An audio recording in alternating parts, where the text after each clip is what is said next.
Marty, and I teach science in the middle school. And I've had 2 student teachers, and I've also been in the Bachelor Mentoring program. I'm Abby Young, and I did my student teaching in an elementary classroom this past fall. I'm Amanda Replogle. I've been a first grade teacher for 12 years at several different school districts, 7 years here in District 12. And I'm Lisa Wolford, and I taught at a high school as an English teacher and hosted 2 student teachers. In general, what your experience was as a student teacher or cooperating teacher, and just let the conversation build from there. I think the experience is, I mean, it's like teaching a classroom, it's teaching anybody, and so it's filled with ups and downs. And it's something, too, that I felt like I've gotten better at the more times I've done it. I felt really incomplete after the first time I did it. And so, you know, I feel like I learn and become a better mentor the more often I've done it. I was amazed by how much work it was. I think a lot of people sometimes think, oh, you know, I'm taking a graduate class, so I'll have a student teacher, so it'll be easier. And for me, particularly the first couple of weeks, when the student teacher's getting to know everything, it was lots and lots and lots of extra work and extra time. And then that kind of ebbed a little bit as the student teacher took over, but it was more than I was expecting. I had a really good student teaching experience myself, and so I really took a lot of information. I kind of gathered back from memory about my own cooperating teacher and how she really mentored me and kind of shaped me and molded me into, fine-tune those things, and really took them when I had student teachers. Same thing, it seemed like a ton of time, but for me it was more conversational time. The conversation was so long and very intense, and it took a long time to kind of plateau out to that next phase where they were actually doing something. I agree. I think I had a very positive experience, but I think it was those first few weeks just getting to know each other, really finding what's my place, am I stepping on toes, just kind of learning to work with each other was definitely, I think, the hardest part. Did you have a relationship with your cooperating teacher before you came into that role? We did know each other because I had known her previously, so I think that made things a little bit easier. I knew her style, and we knew each other on a personal level, so I think that made things easier, but it was still, I think, just relinquishing the classroom to me, I think, was part of the hardest part. As teachers, it's our classroom, and I think that was hard to let go of things. I think that was probably the hardest part. What are some things that you guys did that either set the student teacher up to be successful, or that your cooperating teacher did that helped you to become successful? Personally, I think that I really made it clear that I wanted to be a part of everything that she wanted me to be a part of. So I know that that's not feasible for everyone, but I started a little bit earlier than I needed to, just because I wanted to be there from the beginning. And I went to meetings with her. I went to pretty much everything that I could go to. I just so I could see the whole aspect of it. And she really prepared me by getting me books that she had read that she uses a lot in her classroom, and just including me with every aspect of it. I think really helped. I think it's important. The first time I had a student teacher, I was very hesitant to load too much onto them, and I thought it would be okay if they just observed and watched for a while, kind of eased their way in. And then it was such a huge shock when they actually had to start teaching and planning that since then I'm always on the lookout for ways to include student teachers into it, and as early as possible. Yeah, and so that's good. And it's interesting because a lot of the times when you hear teachers complaining about student teachers, sometimes they say, they just don't take initiative. And what I found is that's maybe true, but as the cooperating teacher, it's really important for you to be looking for places to give them or make them take initiative. Like, tomorrow you're going to do this, and tomorrow you're going to do this, and tomorrow we're going to do this together. And it took the second go around for me to really understand that that was part of the job. I think something I tried to do, which is really hard because giving up the classroom, I mean, we're all teachers because we like being in charge. So, but to let them fail, that was something that was important. Like, you know, I never said no. They had an idea and they were planning something. I would sometimes thought in my head, I don't know how that's going to work, but I let them try things and I let them fail. I remember one student teacher I had was super, super young. I mean, she looked like a high schooler, and the parent conference for her was something she was really afraid of. And so I was there at that conference, but I let her lead it, and I let her talk to the parent and the student. And, you know, that was really important to just let them have those opportunities, do the things that they might be afraid of.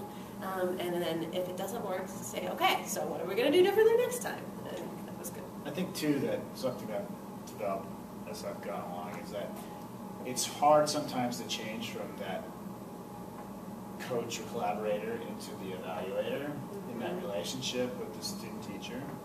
And so, to me, the easiest way to do that is to have, from the beginning, ways that you can collect data and talk about data with them. So I remember the first time I had a student teacher, they had been teaching for a week and things I thought were going pretty well, and I went in and they were having a bad day, and like it was a shock that I was going to give criticism. You know, I was like, oh my God, and I was really upset. But you know, now I have sort of a protocol of what I'm going to look at when I observe them, and we talk about those things before they start teaching, and so it's more transparent, and it helps them, I think, learn how to reflect on their practice, which I think is the ultimate goal. Nobody's ever perfect at the end of their first year or second year or third year or 10th year teaching. And so, you know, but it's that process of reflecting and adjusting that gets you to where you want to go eventually. That's always been my biggest piece of advice for any student teacher that I've ever had, and I refer to it as honest self-reflection. Yeah. If you can sit down and say to yourself, I'm not perfect. These are the things that I did really well. Here are some of the things I'd like to focus on.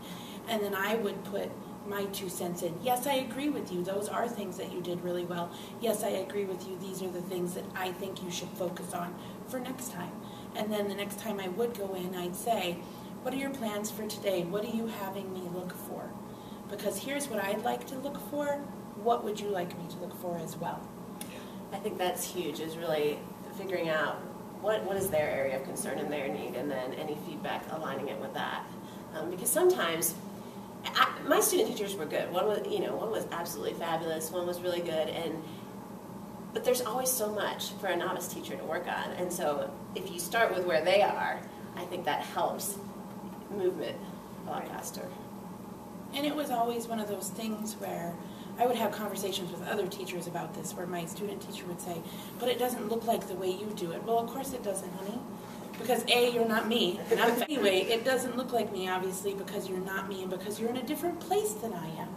I looked like that 5-6 years ago. I don't look like that now, and I won't look like this 5-6 years from now. And so I think it's important to let them stew in their space, you know, and make little incremental movements, because that's where I think you see the most growth. I think though too, I think that if you've been teaching for a while, you've been successful, you are a reflective person. And I don't know that everybody is that way naturally. And so I think that you have to, that part of being the cooperating teacher is teaching teachers how to reflect and how to think about what's going on in their classroom. Every single student teacher I've had, from ones that I had to do hardly any, criticism with, to ones I had to do a lot of work with, they all have problems with classroom management. And half of it's because they don't know how to reflect about what's going on in their classroom. And it's, teaching them to notice things and then to think about what they do to cause those things. That's the reflection piece. So I don't know if I'm there yet, but I'm always looking for ways to teach them how to reflect.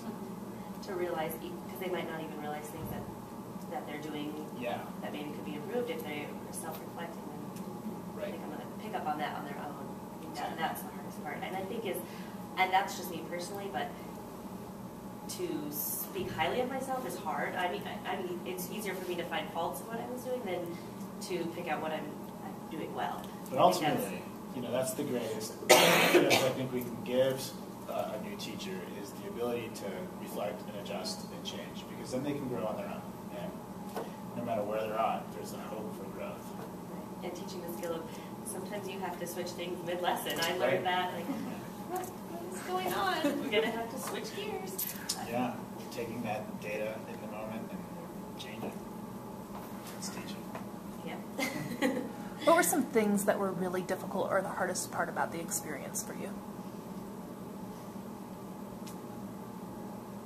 Initially, I think that it was really just like finding my space. I felt like I didn't have an area that was my own, I guess. That sounds kind of simple, but I felt like this is my cooperating teacher space, it's her desk, but I didn't really feel like I had my own work area. And I know that sounds kind of trivial, but it was kind of uncomfortable at first trying to figure out, well, where should I work? Where am I going to do this? So really setting up an area for them to work in their own workspace would be positive. That was one of the hardest parts. And again, just kind of wanting to take the initiative, but not feeling like you're stepping on anybody's toes. And I think that, like you said, you hear people saying they're not taking the initiative, and you want to, but you don't want to feel like you're overstepping any kind of boundaries. But they were really good about just jumped in. That helped. I just made it known that if I ever did it, I was ready. I would say that my most difficult experience was this previous one, which actually has turned me off from student teachers for a while. Sorry, student teachers. I had to have, yes, edit that too. I had to have a very frank conversation with my student teacher about things that she was posting on social media that was inappropriate. And I'm all about a person's personal life. What you do outside of school is your beeswax, because we're adults, and she was an adult. Nothing she was doing was illegal. It's just, if I can type your name in and see what I see, then so can a parent. And when you make a decision to be an educator, you basically make a decision, an ethical and moral decision, that you're going to present yourself in a certain manner.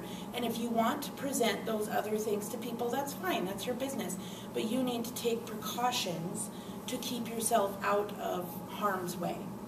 And so it was a very difficult decision, for me to say, I need to talk with you about this. I was on my Facebook and noticed this. If I can see that, so can everybody else in my class, and that's not appropriate.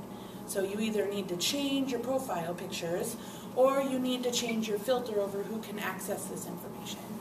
And it was weird, because obviously I'd never had this experience before with any kind of social media, because we didn't have it then, but it's apparent now.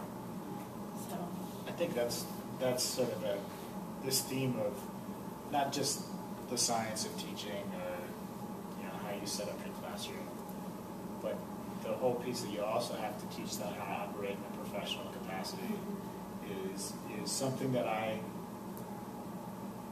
have always sort of assumed I didn't have to teach, and I'm coming to the realization that I have to teach that, and it's part of my job to do it. So that's hard for me, and because that always feels judgmental. And so it's different than saying, hey, if you stand here while you're delivering your lesson instead of standing here, it'll work better. It's like, you need to work harder. You need to prepare more. It's a more personal statement. I was talking earlier about transitioning from a coach and a collaborator to an evaluator. I think that's difficult. I think any time that I feel like I'm not coaching, I'm evaluating, it makes it harder. But at the same time, I mean, Yes. you gotta do it. For me, something along the same lines that was hard was I had one student teacher whose teaching style was very different from my own. And so I had to figure out, is this just a matter of style or is this professionalism? And so, kind of walking that boundary, because I want each teacher to develop his or her own style of teaching and, they can be effective. But then, there was something, like, I always got to school an hour early, and we started at 7:10, so I was there by 6:15. So I didn't say you have to be there at 6:15, but when she was about to take over my first hour class, and she was walking in the door at 7:09, that was something I'm like, okay, you're not ready to start class, and that's not okay. And so it was kind of figuring those things out that was really really difficult.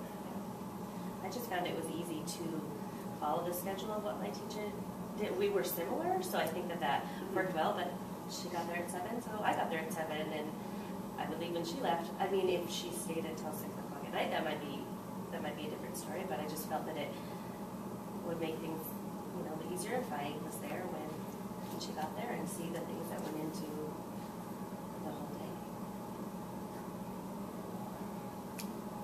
What are some final words of wisdom that you have for cooperating teachers or student teachers? Mine would be leave them alone. During that period when they're soloing, leave the room.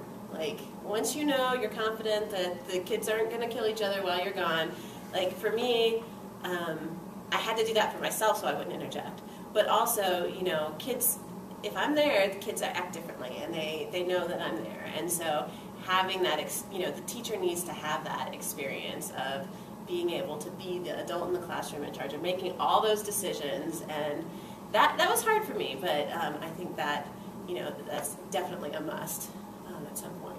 And if they don't, they never get a chance to reflect on their own practice, which is, ultimately what I think we want them to be doing. And so, because it's never their own practice, right?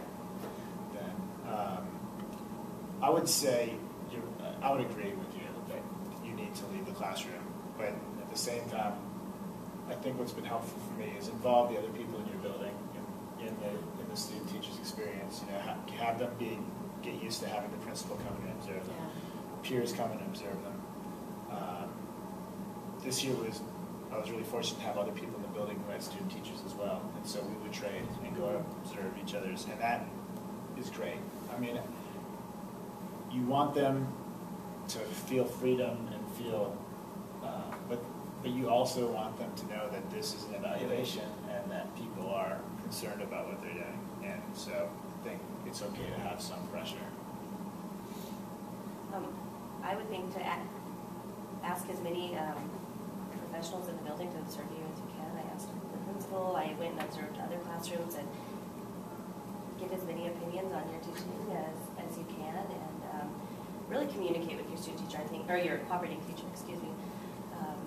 I think I would just ask if I wasn't sure of something. I would just say, what do you want me doing, or what else can I be doing? Really just ask. I had a lot of my friends that student taught, that was the main problem, was that they just weren't communicating well, or they weren't taking the time to sit down and talk every day, every week about things that were going on. My biggest piece of advice is be prepared. Prepare yourself professionally, prepare yourself academically for the content that you're teaching, prepare yourself for the management of your class. The more you prepared and the more questions that you ask, if you don't know, if you're not comfortable, it is going to make the experience smooth and help you transition easier. I guess the other thing I would say is I've worked on the side of also matching student teachers and cooperating teachers, and I know from my own experience and observed experiences to make sure it's a good match before you ever get started. Meet, have a conversation, if you can have a practicum, great, but if not, just do everything you can to make sure it's a good match, because if it's not, they can really go south. So it just makes a difficult situation harder, yeah.